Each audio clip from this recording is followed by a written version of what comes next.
Nancy Pelosi dumps garbage on the Senate. The Kyle Rittenhouse trial is heading toward a mistrial. And I think it's time for Merrick Garland to resign. This is Gene, and you're listening to Dumbasses Talking Politics. Hey, this is Gene. Welcome back to Dumbasses Talking Politics.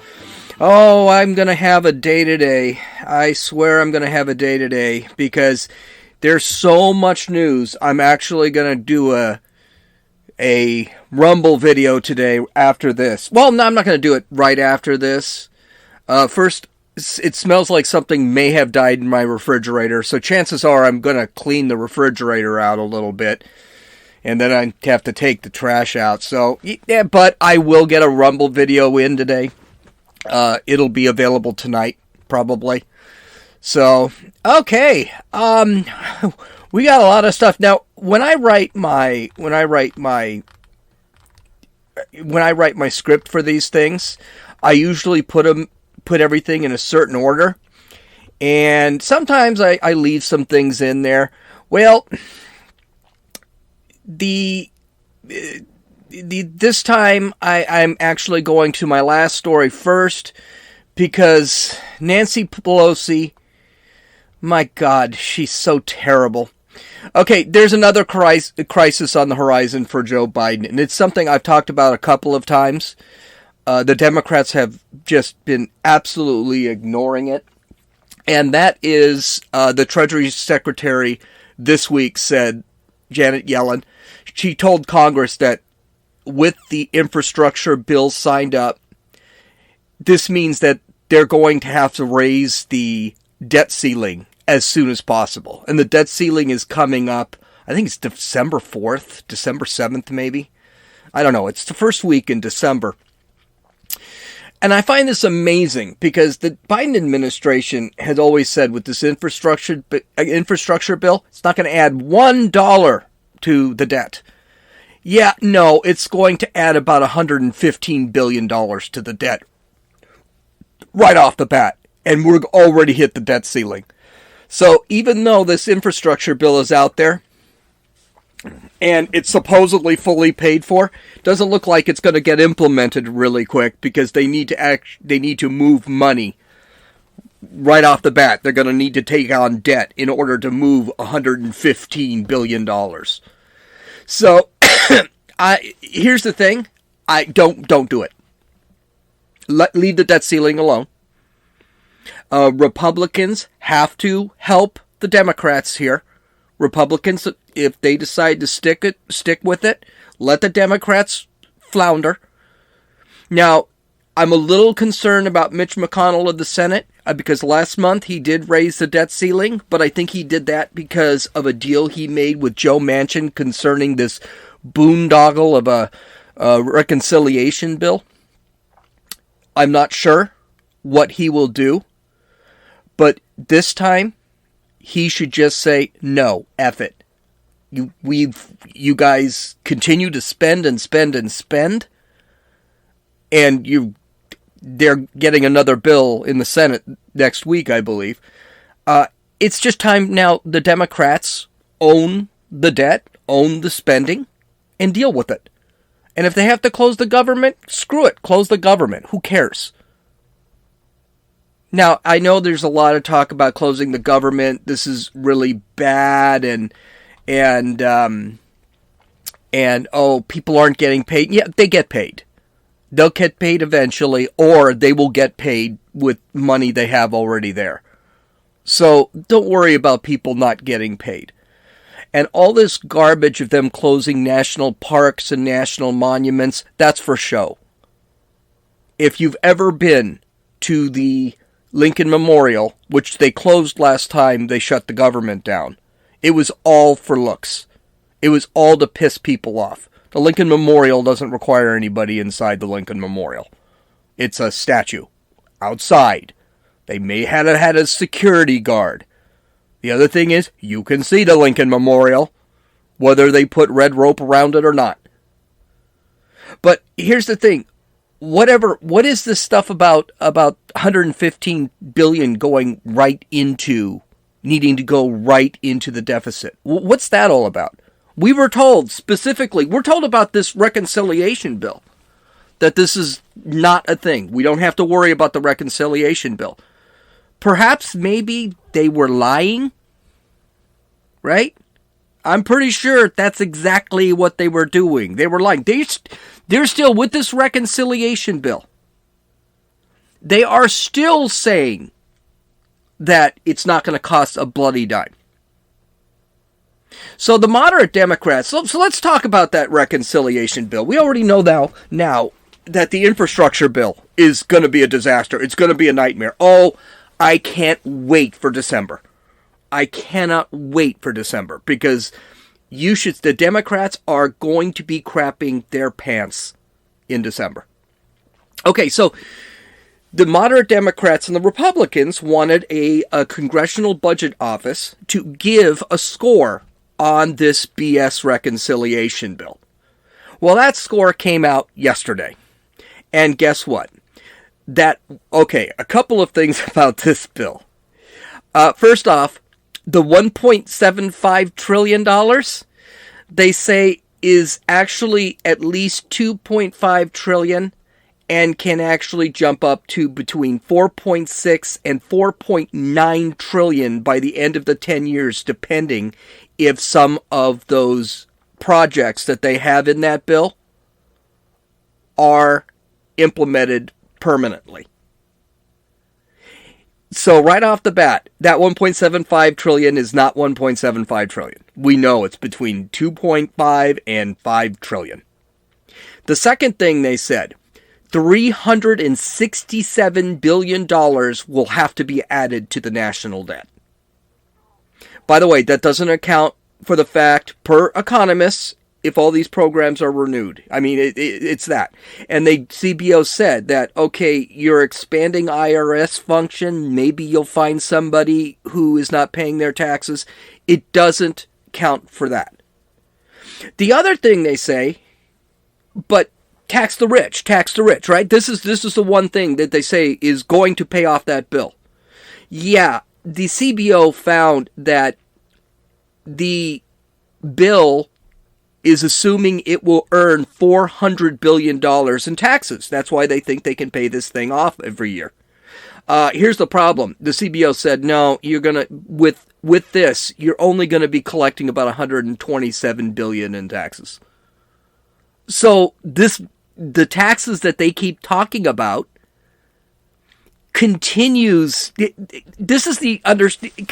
be just not true. They're not going to be able to pay this bill off. And the other problem is, what everyone forgets, is that we're not made of money in this country. You can print all the money you want, but the reality is there aren't that many rich people. You're not going to be making that much money. We don't have a lot of Elon Musks in the world. And by the way, if you taxed all of Elon Musk's income, all of his unrealized earnings, he's still only getting about $6 billion. They're not making that much money.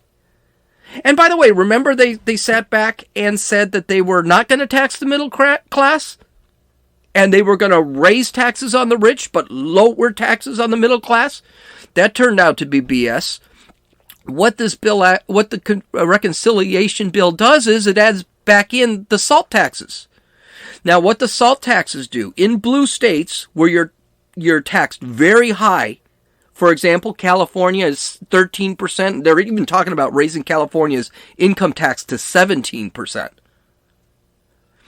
With SALT, you can take that 13% and apply it to your federal tax. So let's say I make $100,000 and I'm taxed 13%, that would drop me down to about $87,000. I can then say to the federal government, you can tax me on this $87,000. And then they charge me 39% on $87,000 instead of $100,000. So in heavy tax states like New York and California, you actually get, the richer you are, the more of a tax cut you get. The problem is that raises the taxes on the middle class because the middle class doesn't get that cut. They still have to pay everything here. So right off the bat, they're lying about the taxes. The taxes are going to tax everybody. And it's going to raise them. And in California, you can bet they're going to raise it to probably 17%. I mean, they're already talking about it. It's going to happen. But this reconciliation bill, they're going to push it through. So Nancy Pelosi today, she wanted to vote on the bill last night and to get it pushed through the House and send it to the Senate. Now, I don't know why she's doing this. I kind of know why. I think she's doing this because she's losing support for this bill in the House. This bill has no chance in the Senate. This bill has no chance in the Senate. Even Bernie Sanders, because of the salt taxes, today sat there and said this is a crap bill. So right off the bat, because Bernie Sanders knows you are actually lowering taxes for the rich and you're raising taxes on the middle class. He said that today because of that salt addition. And you have several other, the Hyde Amendment is not added to the bill, which means the government can pay for abortion. This is going to be a big problem for people like Joe Manchin and Kyrsten Sinema. They want the Hyde Amendment in there. So it's not going through. It's going to be filibustered. It's not going to get through the Senate. And even at 50-50, if they decided to go reconciliation on this bill, I don't think they'd have the 50 votes. 50 votes plus the one vote that Kamala Harris will get. So this bill is dead. Well, anyway, Nancy Pelosi, last night, Kevin McCarthy did everything he could to stop this vote. He broke the record for filibustering in the House, beating Nancy Pelosi's record. He gave an 8.5-hour speech last night. I think Nancy Pelosi did 7 hours. So and Nancy Pelosi actually said, yeah, he's just wasting time. I don't know why he's doing this. Nancy Pelosi did this several times. I think Nancy Pelosi owns 3 of the longest filibusters in House history. So she's known for doing things like this. But it didn't stop it. This morning they voted. The bill was passed 220 to 213, straight down party lines. So the Democrats did get it passed. It's going to the Senate where it will die. I think Nancy Pelosi just got tired of this hanging over her head, and she decided to give it to the Senate and make it the Senate's problem. That's essentially what it is. She just threw her garbage over the fence to the Senate, and their problem now. I did my job, yay me. Absolutely incredible. So now we're looking at another. And by the way, this thing is filled. The CBO said this thing is filled with pork. It's filled with inflation raising. It's filled with inflation raisers. It's not going to fix the economy. The Congressional Budget Office, by the way, is nonpartisan. They're just a bunch of economists that look at this stuff and say no. So there are still provisions in there that are kind of questionable. For example, I believe there is a provision to legalize 10 million illegal immigrants. I'm not exactly sure if it goes through the Senate Budget Analysis Office, that's even going to be considered. Lots of little things in there that really are kind of unconstitutional, and it may turn off senators. But right now, Kyrsten Sinema, Joe Manchin, they don't like the bill. They're not going to vote for it, and there's good reason. We'll talk about his poll numbers in a second. The other reason is now it's looking like even far left wingers like Bernie Sanders, he doesn't like the bill, so he may not vote on it. This thing's going nowhere. Okay, and speaking of that, Quinnipiac University released another poll for Joe Biden. I like Quinnipiac because it seems to be very accurate. This in 2016, this poll was pretty accurate with Trump, and when it was Trump against Clinton, and it was pretty accurate in 2020 also. So here's some of the questions they asked. Do you approve or disapprove of the way Joe Biden is handling the presidency? 36% said they approve. That's an 8-point drop from last week. Quinnipiac actually said this is the largest drop they have ever seen in a poll. Democrats have also lost some faith with Biden. His poll was 98% earlier this year. Well, it's dropped to 87%, so that's a huge loss. The dirty little secret is Biden doesn't have to worry about Democrats and independents, though Democrats and Republicans. He has to worry about independents because they're the ones that got him elected. The approval rating is at 29% right now. His approval rating was over 50%, with I think 56, 60%. You got to remember, the reason Biden got elected was because everyone hated Trump. Now we're beginning to see, oh God, they really don't like Biden. The age breakdowns are also kind of interesting, and they reflect everything. The 18 to 34 I find interesting. 44%, and these are young guys. These are guys that are basically the communists in the world, right? 44% disapprove. That's actually very high. And only 34% approve. And this goes all the way. I won't cover the ages later because it's not that big of a deal, but it doesn't really change. But that's a big thing, that the youth wanted Biden in, and now they don't really like him. The other problem is a lot of the youth were Bernie Sanders supporters. Now the question is, do these youths not like Biden because they're Sanders supporters?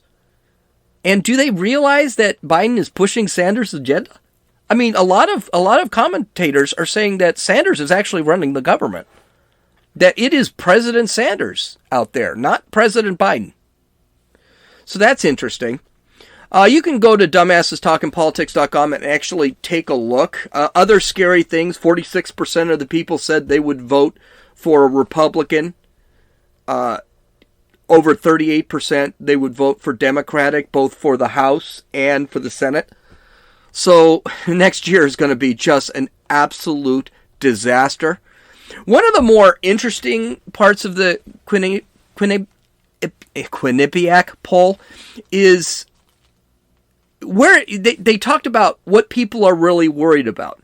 Well, the number one was the division and polarization between people in the country. 11% said this is a real problem. Now, 11% is very high because they list about 50 things. The economy was number 2 at 10%. You know where climate change ranked? Eighth. Tied for 8th. 4%. It just shows you, the reason I point this out, it just shows you how out of touch the Biden administration is, because that's all he's touting right now, is climate change, climate change, climate change. It really is kind of sad. So go to Dumbasses Talk, and it's really going to cost them in 2022. So go to dumbassestalkingpolitics.com and take a look. I've got the Quinnipiac poll numbers up there from the actual website, and you can go look at you can connect to the website and read the PDF that's there. Another fun, this Kyle Rittenhouse trial, I don't know. It's still going on. The jury is still deliberating. I was thinking before I published this, they might come up with a verdict. They haven't. What's taking them so long is a curiosity, because this case is so obvious. Not only is there reasonable doubt about Rittenhouse committing murder, but the prosecution's own witnesses have basically proven Rittenhouse's innocence. So I'm not sure what's taking them so long. Oh yeah, it's not like we don't have a video of the whole thing.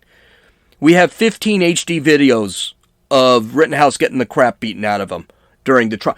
But they are still deliberating. We'll talk about why they are. But that doesn't mean, just because the jury's not in there and the court's not going, things aren't happening. Lots of things are happening. And this trial, I'll tell you, It's not going to make it. Okay, so the media, the judge, and I thought this was kind of strange, the judge, who is obviously reading the newspapers, has been heavily criticized by the media. And I think the judge has made some mistakes too. I think this was a mistake. Him talking about the media. I thought that was a mistake. They called him a racist Trump supporter because he had a patriotic song on his ringtone, and one day he wore a tie with American flags on it, so he's a Trump supporter, a racist, I don't know, whatever they decide to call someone who likes America. They thought he was being too hard on the prosecution, and he's favoring the defense. He's letting Rittenhouse pick the jurors from the bin, which, by the way, that's just how he does it. He did explain why he did it that way. He's not ruling on the mistrial requests, even though he had just gotten the mistrial requests. And it's not uncommon that the judge waits for the jury to rule on the mistrial requests. That's nothing new.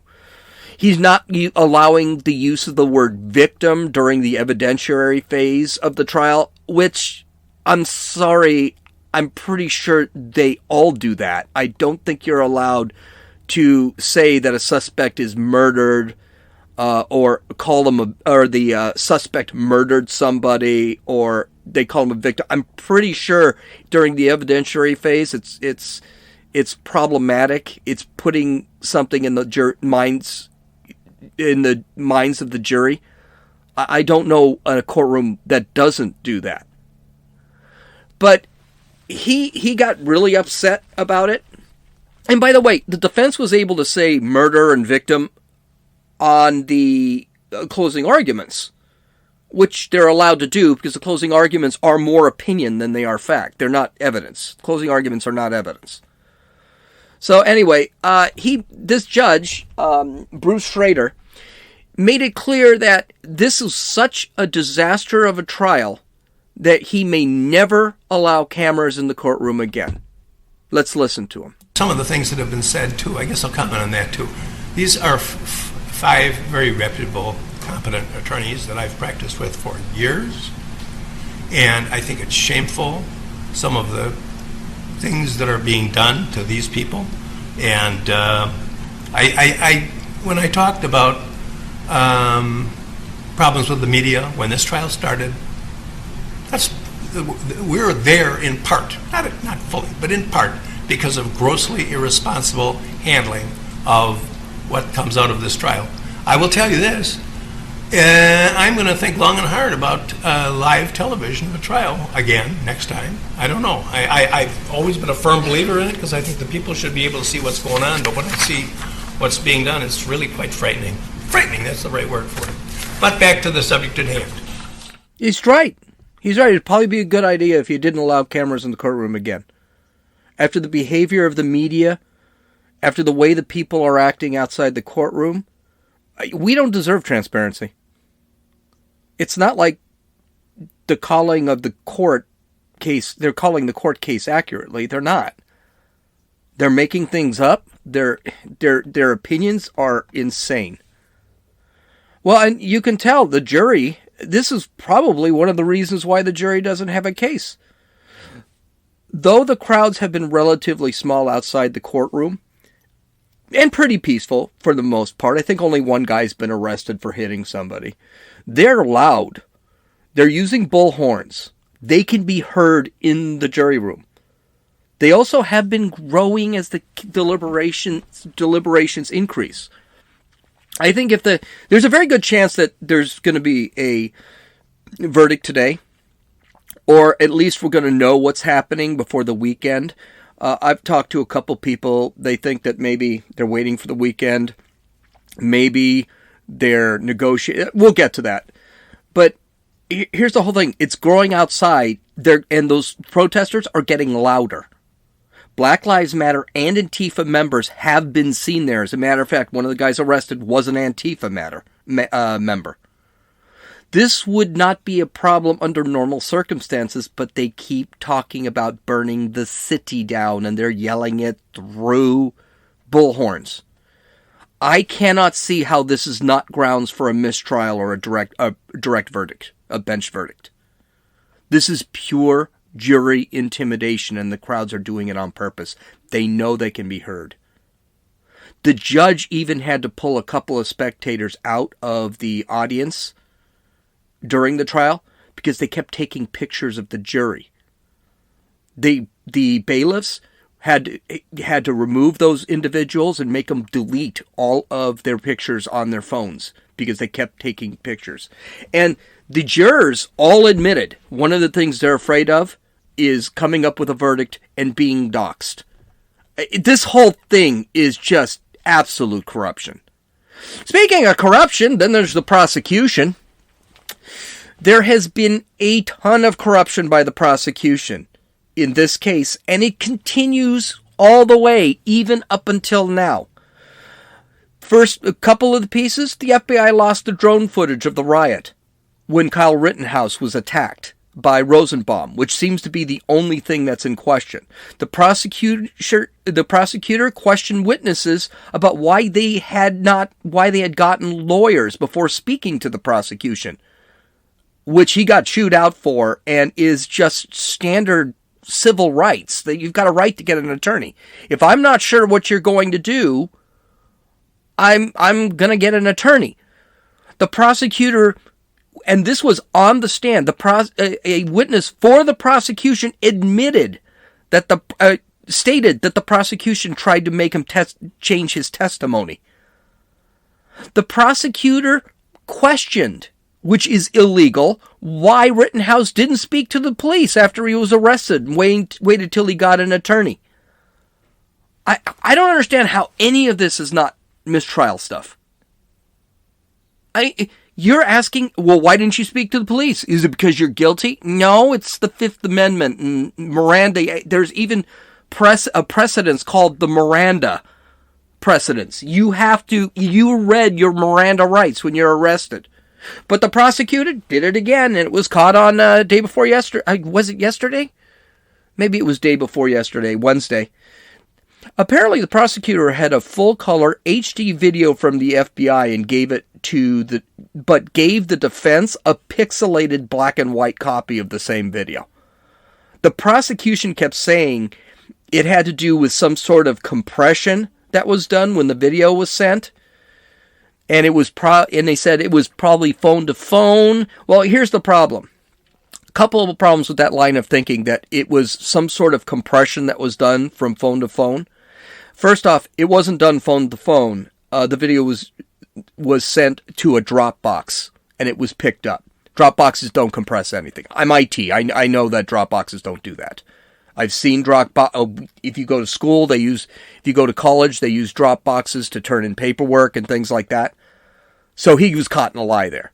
And he was caught in a lie. The prosecutor had to change his statement after she said that.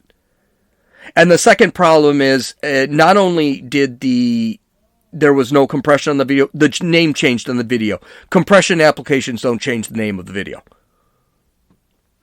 So they got caught. The judge was in amazement. He couldn't believe this. Well, that's because the prosecutor's full of crap. The prosecutor stumbled his way through excuses. I don't even remember what they were. Except the end was, well, I don't know. That's essentially what he said. This is mistrial stuff. Mistrial with prejudice. You can't try him again. Just the corruption by the prosecution. Oh, but there's more. There was a picture of a tall black man jumping to kick Kyle Rittenhouse in the head. They say that they did not know. The prosecution said they didn't know what his name was. They just called him Jump Kick Man. Okay, and it's, if you go on the internet, you type in Kyle Rittenhouse, pictures of Jump Kick Men are all over the internet. He was important because Rittenhouse testified that he fired at Jump Kick Man and missed him, and that's one of the reasons why they have another charge on him, is for shooting indifferently into a crowd. Okay, guess what? The prosecution knew who Jump Kick Man was. His name is Maurice Freeland. He has a record. There's a shock. He said he would testify for the prosecution in exchange for immunity for an unrelated DUI. The prosecution declined. He just went unmentioned in the trial. The defense was never informed about him. And by the way, the defense doesn't have the capabilities to find out who this guy is. It's really up to the prosecution to say something. Now, I'm not sure of the legality of hiding this witness is. If this is, it's definitely unethical. I'm just not sure if it's illegal. He was never brought up during the case, so I'm not sure what the disclosure is. But I guarantee you, the defense would have loved to get this guy on the stand. A legal scholar on Fox News, Jonathan Turley, said this might be a problem because the defense had a right to know who this guy was. And if the police knew who he was, and you can't really question the police, I don't know if I buy that. Because I have a feeling that, well, yeah, but the defense could have asked the police if they knew. So I don't know. So again, this is unethical. I'm just not so clear as to how illegal it is. Finally, this is a lot of fun too. This came up yesterday. Apparently, a freelance writer for MSNBC, a guy named James Morrison, was speeding and following the bus that was carrying the jury. He got stopped for running a red light. This is how close. This is how much he wanted to keep up. He was arrested. He was cited. And I think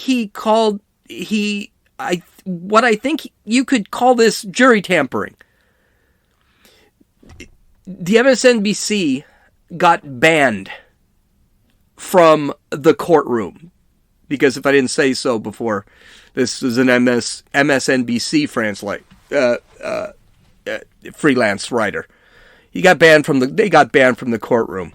Listen to the judge, and oh my God, MSNBC. Here he is. Who identified himself as James G. Morrison, and who claimed that he was a producer with NBC News, employed for MSNBC under the supervision of someone named Irene Bayan in New York for MSNBC.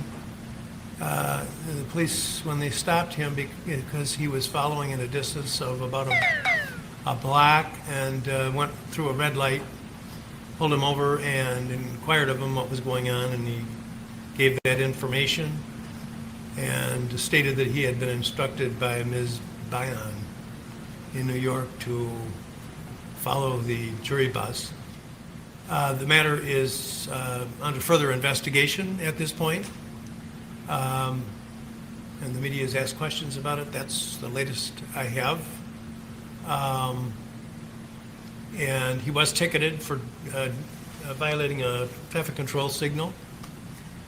He's not here today from what I'm told. And I have instructed that no one from MSNBC News will be permitted in this building for the duration of this trial. This is a very serious matter, and I don't know what the ultimate truth of it is, but absolutely it would go without much thinking that someone who is following the jury bus, that is it's extremely serious matter, and will be referred to the proper authorities for further action. Thank you. After a few hours to figure out how to put out this fire, MSNBC released the following statement. Last night, a freelancer received a traffic citation. While the traffic violation took place near the jury van, the freelancer never contacted or intended to contact the jurors during deliberations, and never photographed or intended to photograph them. We regret the incident and will fully cooperate with the authorities on the investigation. So I guess now MSNBC is going to have to get their court coverage from Fox News. The thing is, this is, again, jury intimidation. What commonly, MSNBC is against Rittenhouse. They want Rittenhouse thrown in prison for the rest of his life. He's a white supremacist, racist, sexist, xenophobe, whatever. Well, he's white, that's why. But what typically MSNBC has been known to do is they have been known to take pictures of the license plates of jurors and then look up the jurors, and they basically say they do that because they want to be able to interview the jurors later. So, this, I don't know about you, but it sounds like tampering and intimidation. And it's crap that the jury just doesn't need. I bet this comes as another call by the defense for a mistrial. And I got a feeling you combine all this stuff together, you gotta say there's probably a mistrial here. One of these things is gonna kick to a mistrial. Now, one of the questions everyone is asking, a couple of questions, is why would the defense want a mistrial? Well, I think the defense would want a mistrial with prejudice is because the jury is taking 3 days they're on their 4th day to deliberate. And why is it taking them so long? This is a slam dunk case, and it is a slam dunk case. Well, there are a couple reasons it could be the jury is taking so long. One, there is that jury dynamic. They do have to, first off, they do have to get together. They do have to elect a foreman. There are lots of things that happen. So there is a jury dynamic. I mean, they could be taking a full day just to elect a foreman. And then they got to figure out how they're going to deliberate, how they vote. The jury I was on, we voted first. Then we started debating back and forth. Why do you think this? Why do you think that? That kind of thing. So there is a dynamic here. The other thing is the jury could be stalling because they are actually afraid of the threats. And I don't think that is a illegitimate claim. I talked to my father. My father says the same thing. Yeah, they're scared to death. They're afraid the second they get out of there, their houses are going to be burned down. Don't forget, this jury is not sequestered. They can go home.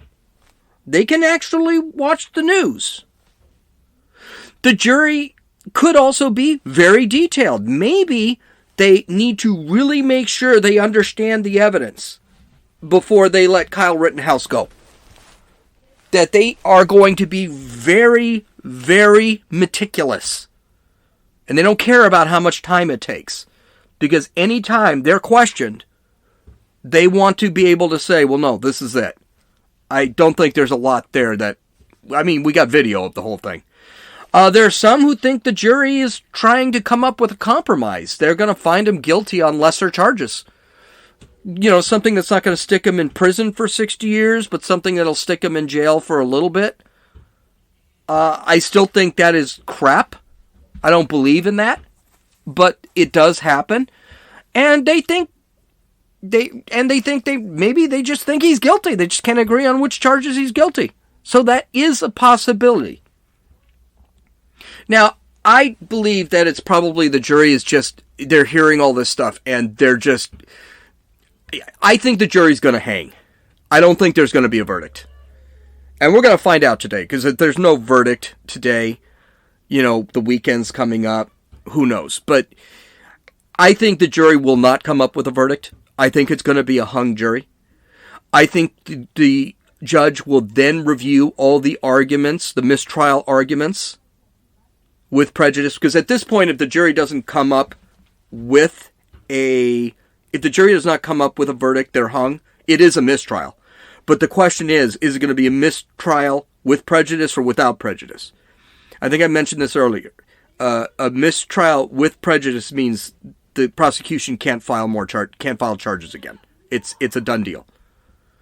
If it's a mistrial without prejudice, in that case, the prosecution can file, and I think the next time, and they will file, but I think they will file and kind of lower the charges a little bit. I think the charges were way overdone. The judge, I think, will rule a mistrial with prejudice, and then Rittenhouse will go home. He'll be done, and then riots will happen. Mark my words. I'm pretty sure that's going to happen. Okay, in my last story, and I'm going to cover this one anyway, apparently Merrick Garland got caught in a lie. Last month, he went in front of the Senate and talked about how he talked about whether the FBI was investigating parents who were complaining about the conduct of the Loudoun County school boards. He had said the FBI is not investigating him. He said it multiple times that this wasn't happening. Guess what? A whistleblower. This Biden administration just lies through their teeth constantly. They just lie. Guess what? He was on oath, mind you. A whistleblower from the FBI sent some emails to the Judiciary Committee of the House of Representatives. These emails pointed out that parents who complained at school board meetings were being marked with a threat tag. This was done under the Patriot Act. Now, the Patriot Act, which came out after 9/11, basically allows the FBI and the CIA to spy on people who they see as a terrorist threat. The kicker is the Patriot Act is only supposed to terrorize on foreign threats. They're never supposed to investigate or use the Patriot Act against American citizens. So right off the bat, this is one of the reasons, by the way, that people in the 2000s did not want the Patriot Act, because they thought this could be manipulated and it could become dangerous. Well, apparently it is. Well, Merrick Garland has some questions to do, because the FBI, those emails and the highest levels in the FBI, including the DOJ, received those emails. So it was being done. I'm not going to read the letter because I'm running kind of late. But the House of Representatives Judiciary Committee sent a letter to Merrick Garland, and he's going to have to testify again and explain what is this being done, yes or no, and why. Merrick Garland is going to have to admit one thing here, and none of them are going to have a good outcome. He's going to have to admit he lied, or he did it but just forgot about it. That seems to be the most likely. 3, there are rogue elements in the FBI that just did things that he wasn't aware of, which is a lie, because they actually told the DOJ what they were doing. Or finally, he didn't know anything about it. None of those things are going to come out well for him. And these are emails. So it's a government server. They're marked as apparent. I haven't seen the emails, but they're marked unclassified, and they've been sent out throughout his DOJ. So I have a feeling. I just can't believe this guy was nominated by Obama to be on the Supreme Court. I've heard this guy in several testimonies, and he's just terrible. He should probably resign. He won't, because then his career is over, but he's just god-awful. And I don't know. Okay, so visit my website at dumbassestalkingpolitics.com. Take a look at the full videos. I've got a ton of videos. I've got a ton of statistics. I've got a letter for you. A lot of links. Tonight, I will be releasing a video on Rumble. Just search for dumbassestalkingpolitics.com, and please hit that Rumble button. I hope you guys have a great weekend. This is Gene, and you're listening to Dumbasses Talking Politics.